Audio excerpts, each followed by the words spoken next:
तो दोस्तों आज हम नया चैप्टर पढ़ने वाले हैं जिसका नाम है शेड्यूल्स इन इंडियन कॉन्स्टिट्यूशन, यानी भारतीय संविधान में जो भी शेड्यूल्स है। जैसा कि आप सबको ध्यान ही होगा कि भारतीय संविधान में पहले 8 शेड्यूल थे और 4 शेड्यूल जो है बाद में जोड़े गए थे। तो सबसे पहले देख लेते हैं कि शेड्यूल का मतलब क्या होता है, यानी ये शेड्यूल्स है क्या। तो ये शेड्यूल्स है टेबल्स हैं which contain additional information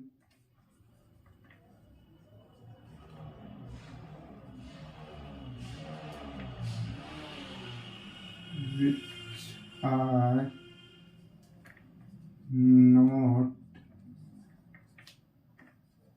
present in articles। यानी वो ये एक तरह से टेबल है, यानी कि 12 हम टेबल मान सकते हैं कि जो हमें और भी इंफॉर्मेशन देती है। जैसे आर्टिकल है, जैसे कि हमने पहली वाली वीडियो में पढ़ा था फंडामेंटल राइट्स वाली में कि 12 में डेफिनेशन ऑफ स्टेट था, 13 में कि भाई अगर कोई कॉन्स्टिट्यूशन तोड़ता है या हमारा फंडामेंटल राइट को हटा देता है तो उसको मान्य घोषित कर देंगे, ऐसे जो नॉलेज देता है। तो आर्टिकल से हट के जो हमें नॉलेज देते हैं उनको शेड्यूल्स की कैटेगरी में डाला गया है। पहले 8 शेड्यूल्स थे जब कॉन्स्टिट्यूशन बना था, जब 8 शेड्यूल थे इसमें, और फिर 1973 के बाद 4 नए शेड्यूल और जोड़ दिए गए थे। तो ये है कि पहले 8 थे और 4 1973 में के बाद वापस जब 4 और जोड़े गए तो टोटल 12 शेड्यूल बन गए। टोटल अभी हमारे जितने भी शेड्यूल जो है वो 12 हैं टोटल। तो अब देखते हैं कि सबसे पहला शेड्यूल क्या है।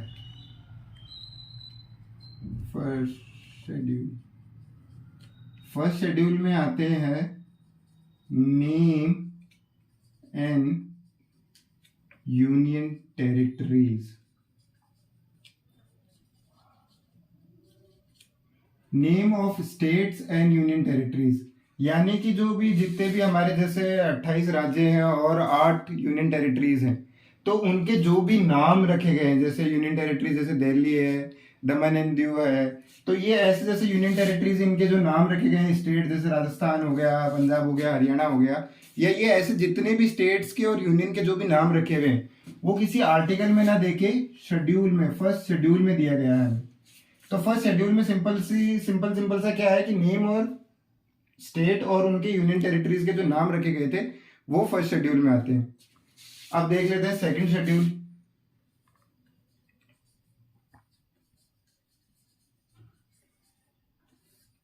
सेकंड शेड्यूल में आता है salaries, allowances and involvements of, यानी कि जो भी सैलरी होगी और जो भी उनको ऊपर से अलाउंसेस, यानी कि जो भत्ता जो हमें मिलता है, और भी जैसे कई तरह के, जैसे हमारे को टीडीए और वो इस तरह के जो भी हमारे को जितने भी अलाउंसेस मिलते हैं और उनका क्या क्या कार्य होता है या क्या क्या काम है, वो इन्वॉल्वमेंट्स जो भी होते हैं किस किस के। तो देखते हैं किन किन के। सबसे पहले प्रेसिडेंट, वाइस प्रेसिडेंट,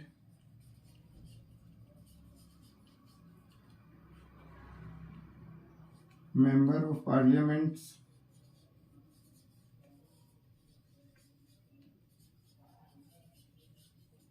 ठीक है। फिर चौथा हमारा होता है स्पीकर और डेप्यूटी स्पीकर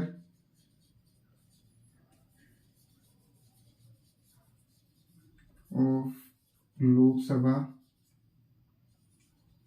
अगर लोकसभा के हैं तो राज्यसभा के भी होगा, तो speaker and deputy speaker of Rajya Sabha.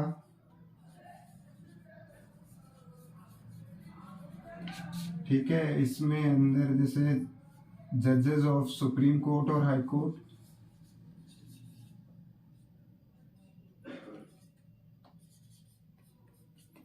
And high court. तो ये जितने भी जैसे जो ये 6 कैटेगरी है कि जैसे जिनकी भी इनका कि भाई इनकी तनख्वाह कितनी होगी, इनको भत्ता या जो भी डेली वेजेस, जो भी डेली अलाउंसेस या जो भी मंथली अलाउंसेस या जो भी गवर्नमेंट ने फिक्स किए वो क्या होंगे, और इनका कार्यकाल यानी ये किस तरह से इन्वॉल्वमेंट जो भी है कि कौन कौन दिखाएगा, जैसे प्रेसिडेंट क्या इन्वॉल्वमेंट दिखाएगा, वाइस प्रेसिडेंट क्या दिखाएगा, मेंबर ऑफ पार्लियामेंट जो एमपी जिनको हम कहते हैं, और स्पीकर और deputy speaker of Lok Sabha, deputy speaker और स्पीकर ऑफ राज्यसभा, जजेस ऑफ सुप्रीम कोर्ट और हाई कोर्ट। तो ये जैसे भी देखा जाए तो इन सबका हमारे कॉन्स्टिट्यूशन या एग्जीक्यूटिव लेजिस्लेटिव में, चाहे एग्जीक्यूटिव में ले ले, लेजिस्लेटिव में ले ले या जुडिशरी में ले ले, इन सबका अपना अपना एक इम्पोर्टेंट रोल है। और ये देखा जाए तो सबसे बड़े पदों में से आते हैं हमारे जो भी कॉन्स्टिट्यूशन है या सरकार है या जजेस जैसे सुप्रीम कोर्ट और हाई कोर्ट के होते हैं। तो ये बड़े पदों के जो भी होते हैं उनकी सैलरीज, अलाउंसेज और इन्वॉल्वमेंट्स है। इसमें स्टेट गवर्नमेंट के जैसे जो सीएम, गवर्नर वगैरह हैं, तो ये चीज ध्यान रखने की बात है कि इसमें स्टेट गवर्नमेंट के कोई भी बंदे हो उनका नहीं आता है। जैसे कि सीएम हो गया या उसके काउंसिल ऑफ मिनिस्टर्स हो गए, गवर्नर हो गए, तो उनकी क्या सैलरीज, अलाउंसेज, इन्वॉल्वमेंट्स होंगे, वो सब इसमें नहीं आते। इसमें ये जो 6 मेन जने जो हैं इनके ये आती है। 7वां इसमें आता है स्पीकर और deputy speaker of state legislative assembly.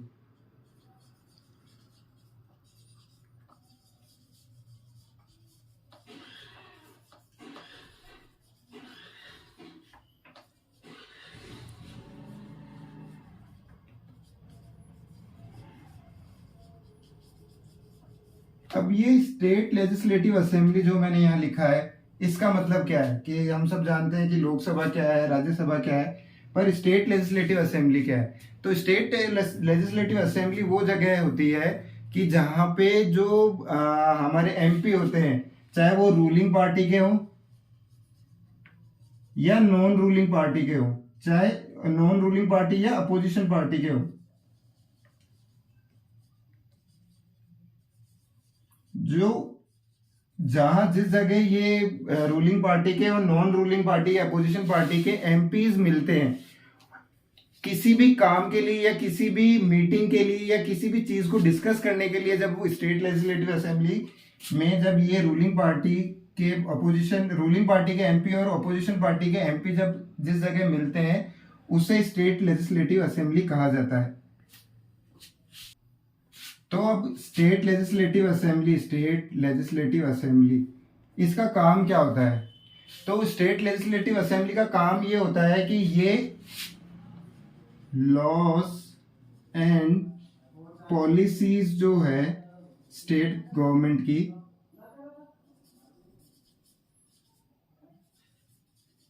यानी जो भी नए लॉ बनाने हो या कोई पॉलिसी लानी हो या जैसे कोई भी योजनाएं नहीं लानी हो या कोई भी चीजें ऐसी लानी हो, तो अगर वो स्टेट की अगर लानी है तो उसके लिए स्टेट लेजिस्लेटिव असेंबली का ये गठन किया जाता है, जिसमें कि मेंबर ऑफ पार्लियामेंट जो भी है रूलिंग पार्टी के, जैसे कांग्रेस की है तो कांग्रेस पार्टी के, अपोजिशन में जैसे है अगर बीजेपी से या आम आदमी पार्टी से या किसी और पार्टी से भी जो एमपी चुन के आए, वो सब मिलेंगे और वो सब मिलके लॉज और पॉलिसी बनाएंगे स्टेट गवर्नमेंट के लिए कि जो भी हम उस स्टेट में जो भी लोग बाग रहते हैं उनके लिए क्या क्या पॉलिसीज होनी चाहिए, क्या क्या लॉज होने चाहिए, क्या क्या नए कानून बनने चाहिए, जिनसे लॉ एंड ऑर्डर भी मेंटेन रहे और जिससे लोकल जो पब्लिक है, जो हमारे लोकल रेजिडेंट है उस स्टेट के, उनको भी फायदा मिले।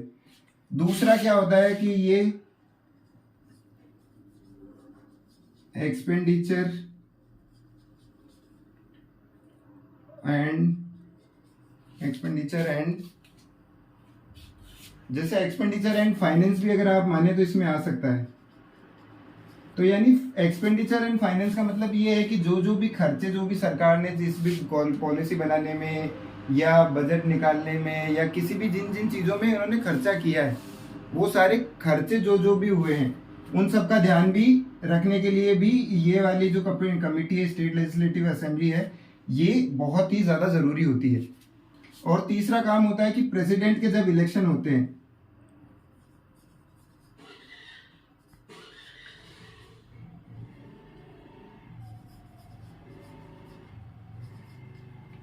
तो इस पार्टी के स्टेट लेजिस्लेटिव असेंबली में जो भी एमपीज आते हैं प्रेसिडेंट इलेक्शन में, वो वोट देते हैं।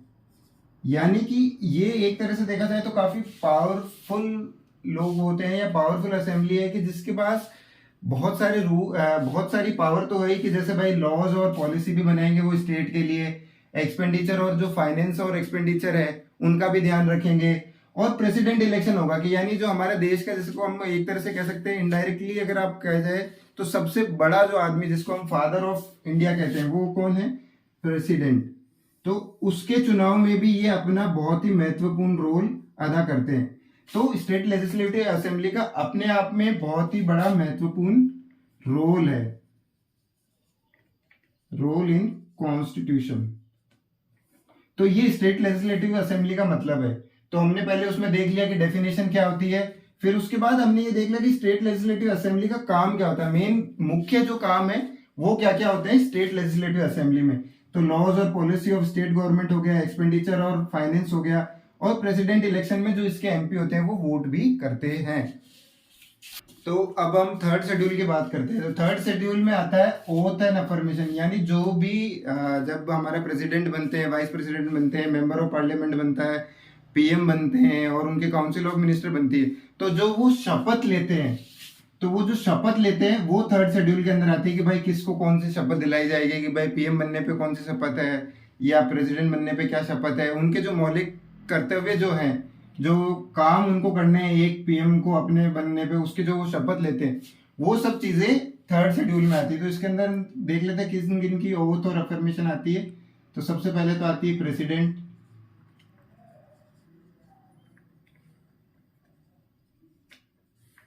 वाइस प्रेसिडेंट की भी आती है,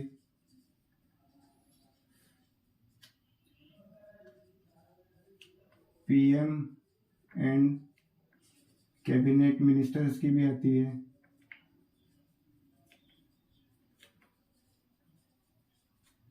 ठीक है, मेंबर ऑफ पार्लियामेंट जो भी होते हैं,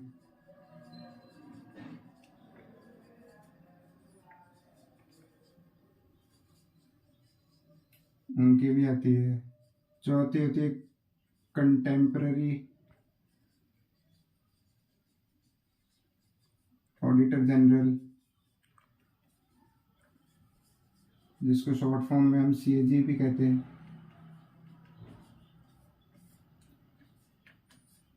और ये जैसे ये चार पार्ट, जैसे ये कंटेम्पररी ऑडिटर जनरल हो गए, पीएम हो गए, PM and cabinet ministers, president, vice president, तो ऐसे करके जितने भी जो भी है, जिनकी भी शपथ जो भी शपथ लेते हैं, उन सब का थर्ड शेड्यूल में मेंशन है, उनकी ओथ और अफर्मेशन की क्या ओथ और अफर्मेशन होगी, कौन उनको ओथ एंड अफर्मेशन दिलाएगा।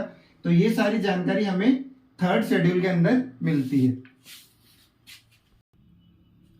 जजेस of supreme court and high court, ये पांचवा जो है, ये जजेस of supreme court and high court भी इसके अंदर आते हैं। तो ये जो भी पांच है, जैसे president, vice president, PM and cabinet minister, members of parliament, CAG और जजेस of supreme court and high court, ये मेन है जो शपथ लेते हैं। तो इनकी शपथ करवाना और वो जो भी सब चीजें हैं वो थर्ड शेड्यूल के अंदर आती है।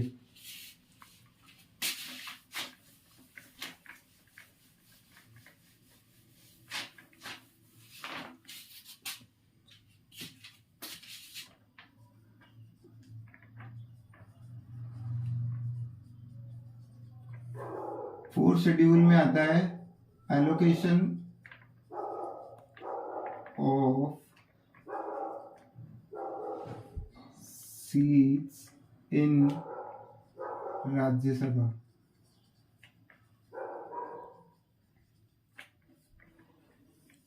यानी इसमें फोर्थ शेड्यूल में ये आता है कि कौन सी राज्यसभा को, कौन से स्टेट को कितनी सीटें मिलनी चाहिए। जैसे राजस्थान है तो राजस्थान में जैसे 10 है, और हरियाणा में 5 है। तो ऐसे अगर जैसे देखा जाए तो जैसे कि राजस्थान में 10 है, हरियाणा में 5 है, तो ऐसे जैसे अलग अलग स्टेट है, जैसे हमारे भारत में 28 स्टेट है, तो अलग अलग उनकी जो राज्यसभा है उनमें किस में कितनी सीटें होगी राज्यसभा की, वो डिफाइन करता है फोर्थ शेड्यूल हमारा।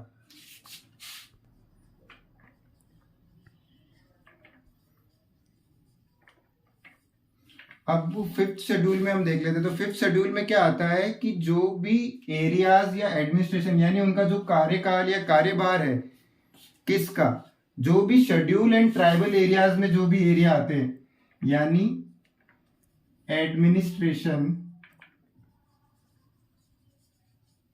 ऑफ शेड्यूल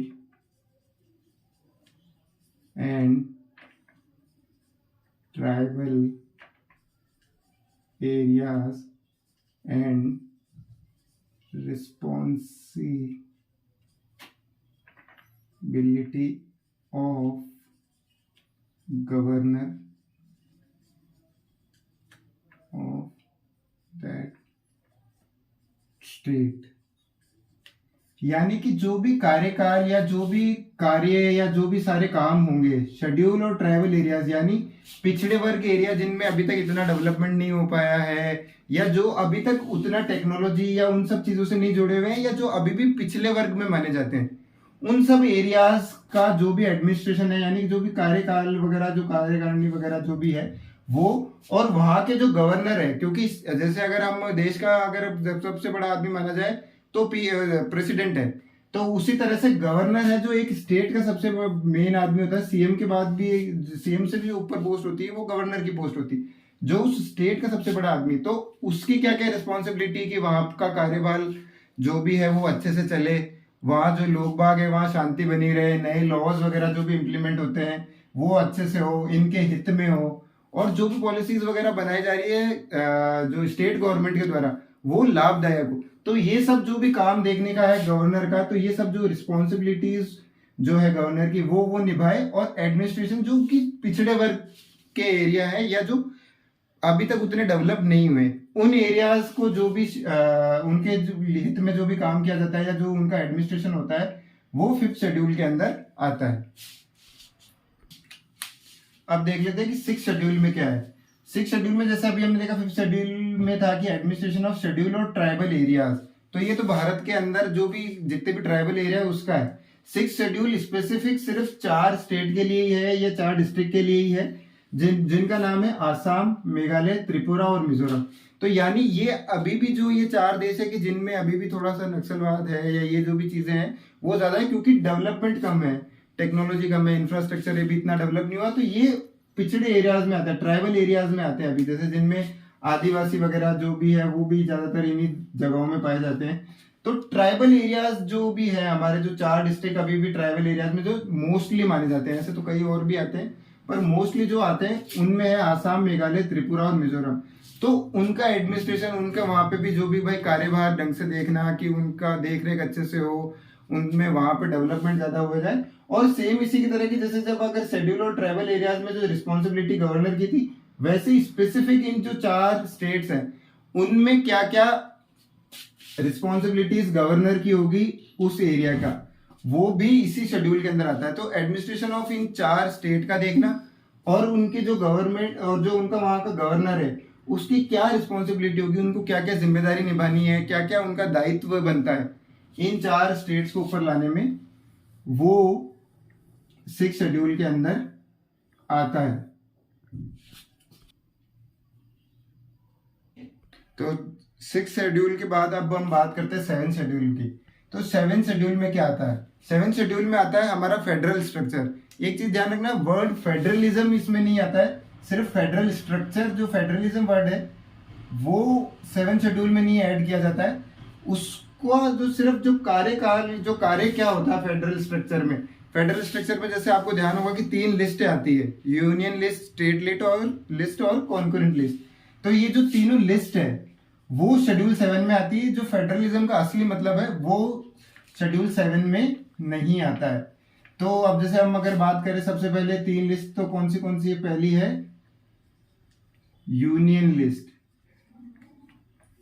जिसमें 99 सब्जेक्ट्स हैं, और जिसमें जितने भी इंपॉर्टेंट जितने भी सब्जेक्ट्स हैं, सब्जेक्ट जैसे बोला जाए तो डिफेंस हो गया, एक्सटर्नल अफेयर्स हो गए,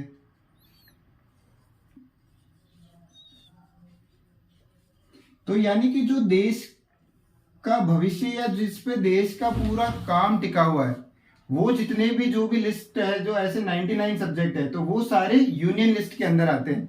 और इसके अंदर एक और जानने वाली चीज क्या है कि इसमें सिर्फ सेंट्रल गवर्नमेंट है, उसको पावर होता है कि वो ही इनके ऊपर हमारे रूल बना सके।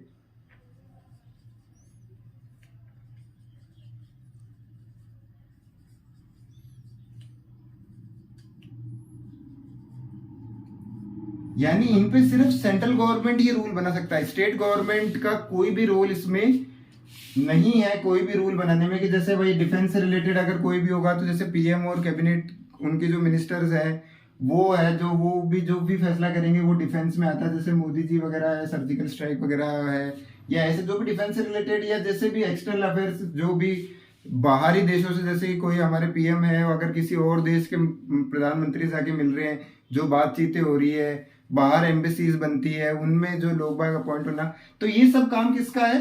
सेंट्रल गवर्नमेंट का। और उनके क्या रूल्स होंगे, जैसे हमारे कि जैसे कि देश के हित में क्या क्या कानून जो भी बनाती, वो सब कौन बनाता है? Central government. तो यूनियन लिस्ट के अंदर वो 99 सब्जेक्ट आते हैं जो सबसे महत्वपूर्ण है हमारे देश के लिए, जो पूरा एक तरह से हम कह सकते हैं कि हमारा बेस रखते हैं रूल्स एंड रेगुलेशन का। तो वो सब आते हैं यूनियन लिस्ट के अंदर। सेकंड बात कर लेते हैं स्टेट लिस्ट की।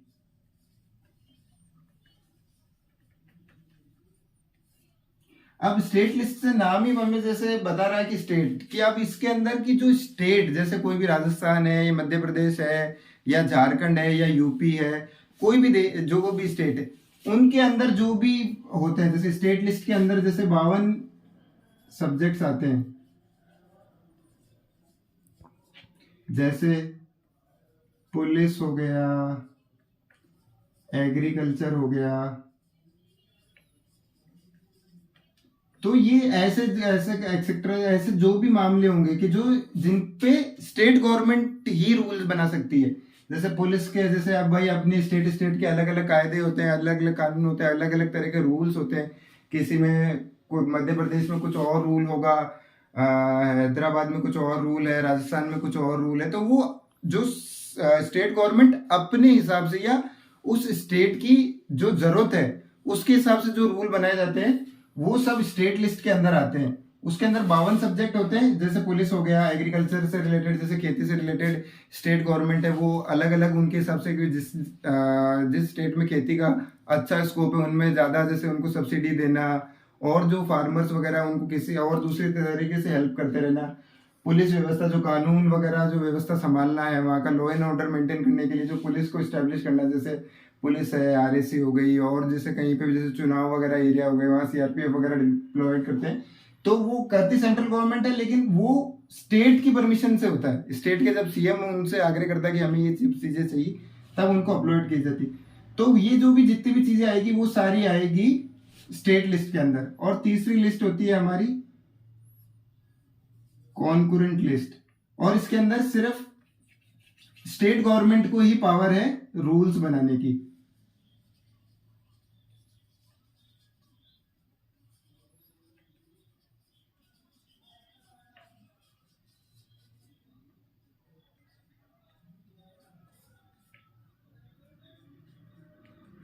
अब थर्ड की बात कर लेते हैं हम, कॉन्करेंट लिस्ट।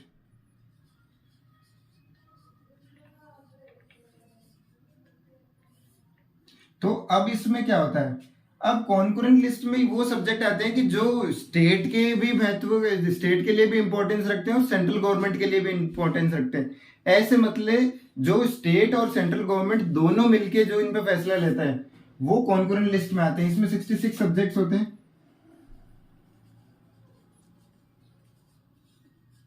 और इस पे सेंट्रल और स्टेट गवर्नमेंट दोनों मिलके लॉज बनाते हैं।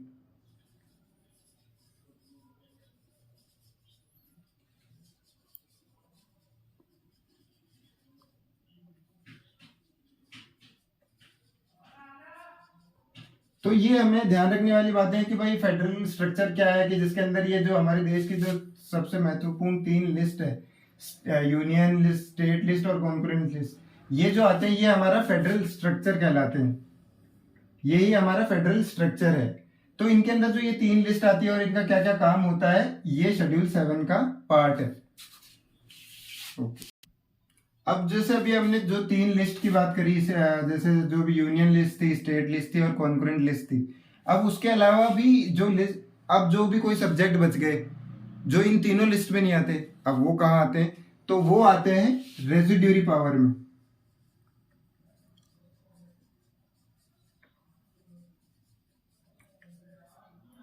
रेजिड्यूरी पावर में वो सब्जेक्ट्स आते हैं कि जो इन तीनों लिस्ट में नहीं आए, जो यूनियन लिस्ट में भी नहीं आते, कॉन्करेंट लिस्ट में भी नहीं आते और स्टेट लिस्ट में भी नहीं आते, और इन पे सिर्फ सेंट्रल गवर्नमेंट जो है वो ही रूल बना सकती है। Only central government can make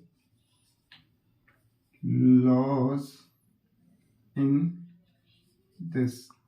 तो केवल जो सेंट्रल गवर्नमेंट जिन पर रूल बना सकती है और जो तीनों शेड्यूल में नहीं आ रहे, यानी जो डिफेंस से रिलेटेड भी नहीं मैटर है या नहीं है, तो ऐसे जैसे सब्जेक्ट हो गए, जैसे ई कॉमर्स हो गया,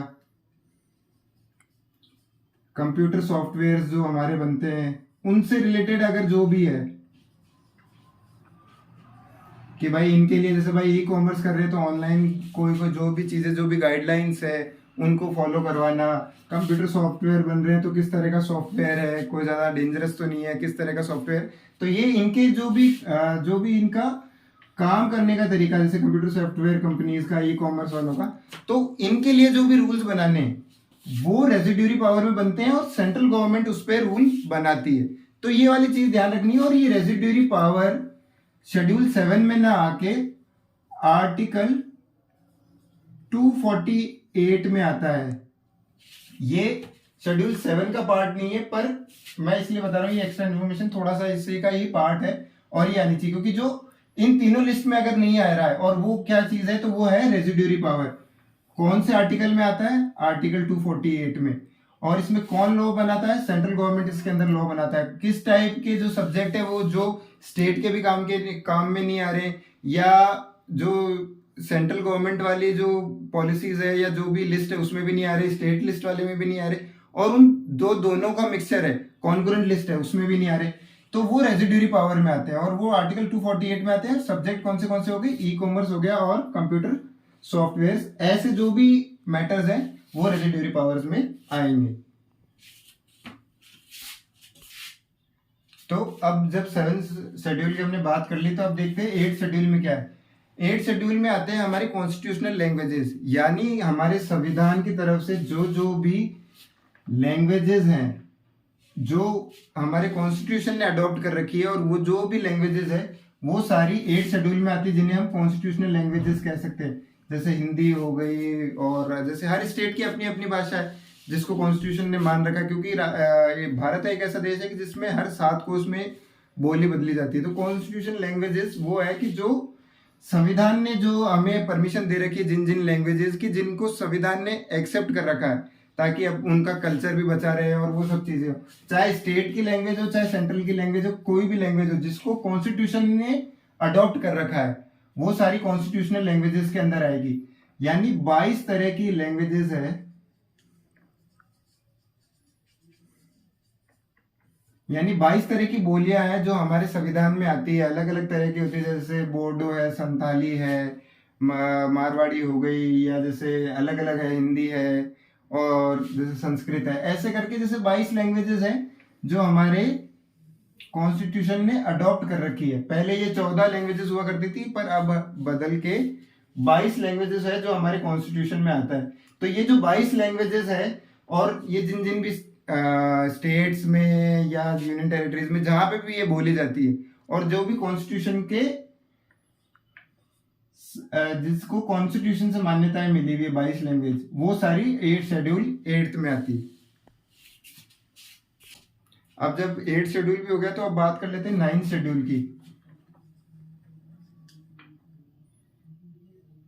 9th schedule,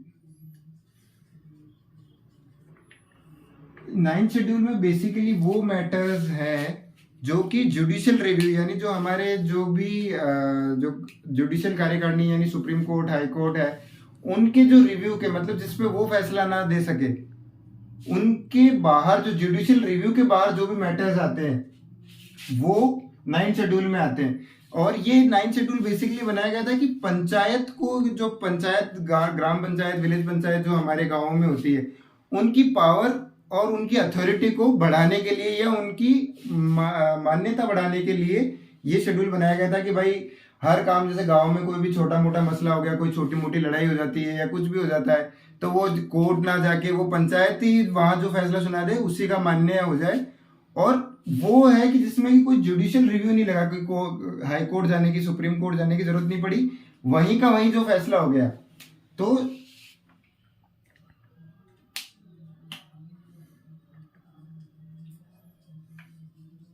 matters outside judicial review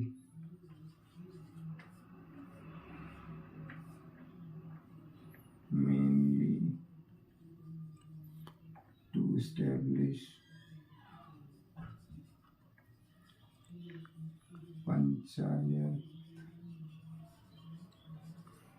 power and authority।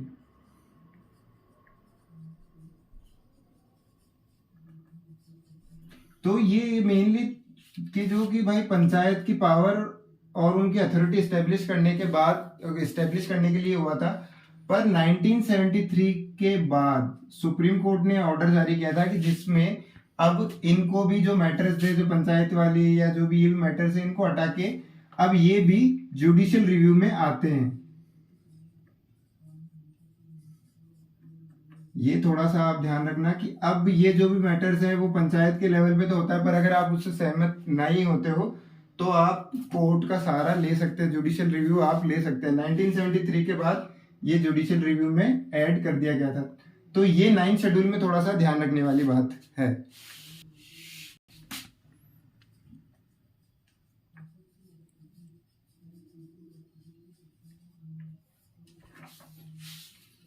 Tenth schedule में आता है हमारे एंटी डिफेक्शन लॉ।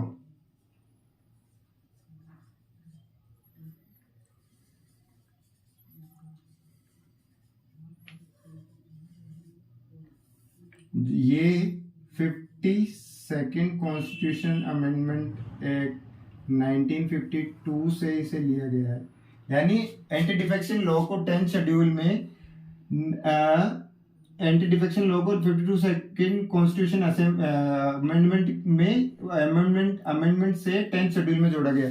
यानी ये एंटी डिफेक्शन लॉ होता क्या है, यानी कि हमारे जैसे पार्लियामेंट है तो उसमें स्टेबिलिटी रहे। यानी कि कोई भी मंत्री है वो कभी पहले बीजेपी में जा रहा है, फिर वो कांग्रेस में चला गया, उससे क्या होता है कि जो पार्लियामेंट का काम करने का तरीका है या जो सीट्स वगैरह है वो ऊपर नीचे होती रहती है। तो उसमें ये है कि भाई उसमें पकड़ बनाने के लिए या पार्लियामेंट को थोड़ी सी स्टेबिलिटी देने के लिए ये 10th शेड्यूल में एंटी डिफेक्शन लॉ लाया गया कि भाई जो भी बंदा है, जो भी एमपी या एमएलए जो भी चुन के आया है, वो अगर बीजेपी से आया तो वो बीजेपी में ही रह सकता है, कांग्रेस में ना जाए। फिर अगर कांग्रेस अगर बदल ली तो फिर वापस बीजेपी में वो नहीं आ सकता। तो एक स्टेबिलिटी प्रोवाइड हो, इसीलिए 10th schedule anti defection law लाया गया था। थोड़ा सा मुझसे थोड़ी सी गलती हो गई थी, 52nd कॉन्स्टिट्यूशन अमेंडमेंट 1952 में नहीं 1985 में था, सॉरी। तो ये आप करेक्ट कर लीजिएगा कि 1985 में, 1952 में वो नहीं है। अब जब एंटी डिफेक्शन लॉ हो जाता है तो उसके बाद आता है 11th शेड्यूल,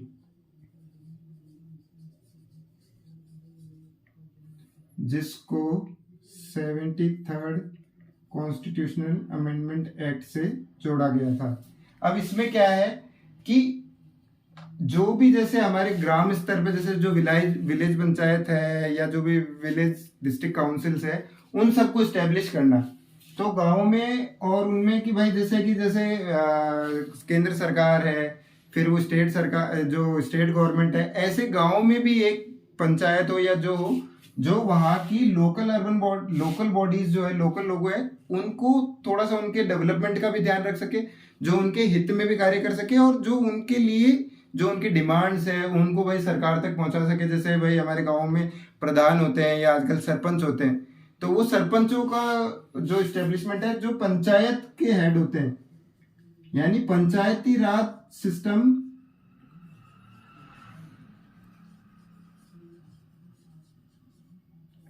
स्टेब्लिश करने के लिए ये शेड्यूल बनाया गया था कि इसमें जितने भी पंचायती राज सिस्टम्स और इंस्टीट्यूशंस जो भी हैं वो सब रहे, और गाँव को भी थोड़ी सी महत्व जो इम्पोर्टेंस मिल सके, या थोड़ा सा वो भी ग्रो कर सके, डेवलपमेंट कर सके। इसलिए ये 11वां शेड्यूल है जो 73rd कॉन्स्टिट्यूशन अमेंडमेंट एक्ट में लाया गया था, और पार्ट 9A में ये आता है। पार्ट 9A में ये आता है। अब 11वें शेड्यूल की बात जब हो गई तो 12th शेड्यूल में देख लेते हैं कि जो भी लोकल अर्बन बॉडीज जितनी भी है, जैसे हमारे म्यूनिसिपैलिटीज हो गई, डिस्ट्रिक्ट बोर्ड्स हो गए, उनका इस्टेब्लिशमेंट करना है, तो वो आते हैं 12th शेड्यूल में कि लोकल अर्बन बॉडीज को डेवलप करना।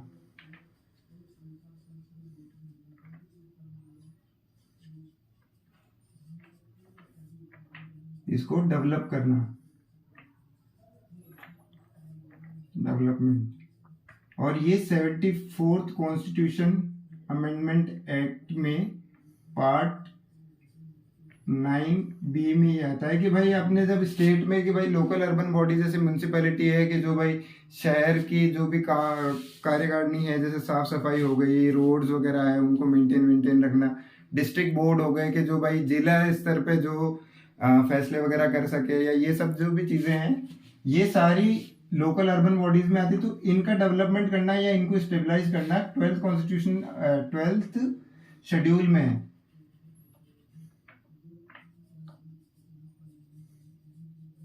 ये 74th कॉन्स्टिट्यूशन अमेंडमेंट एक्ट से जोड़ा गया था और पार्ट 9B में आता है, और पंचायती राज 11 में आता है, वो 73rd कॉन्स्टिट्यूशन अमेंडमेंट एक्ट से जोड़ा गया था। ये दोनों 1992 में आए थे, 73rd एंड 74th दोनों 1992 में आए हुए हैं। तो ये मेनली हमारे जो 12 शेड्यूल्स थे उनका क्या काम है या क्या क्या उनके अंदर आता है वो वाली चीज है। ये एक ध्यान रखना है कि 9, 10, 11th और 12th शेड्यूल जो है ये बाद में जोड़े गए हैं। जो मैंने आपको स्टार्टिंग में बताया था कि पहले 8 ही थे और फिर उसके बाद जो 4 जोड़े गए। ये कैसे जोड़े गए? कॉन्स्टिट्यूशन अमेंडमेंट करके। जैसे हम देख रहे हैं कि फर्स्ट कॉन्स्टिट्यूशन अमेंडमेंट हो गया, एंटी डिफेक्शन लॉ 52nd से आ गया, 73rd और 74th में पंचायती राज इंस्टीट्यूशन और ये आ गए। और जो खासकर 11th और 12th शेड्यूल है, 11th एंड 12th जो शेड्यूल है वो कौन सी कमेटी की रिकमेंडेशन पे आया था, यानी कौन सी कमेटी है जिसने गवर्नमेंट को ये रिकमेंड किया कि भाई हमें पंचायती राज इंस्टीट्यूशन भी स्टैब्लिश करनी चाहिए और लोकल अर्बन बॉडी भी स्टैब्लिश करनी चाहिए। तो वो पार्टी थी LN सिंघवी कमेटी।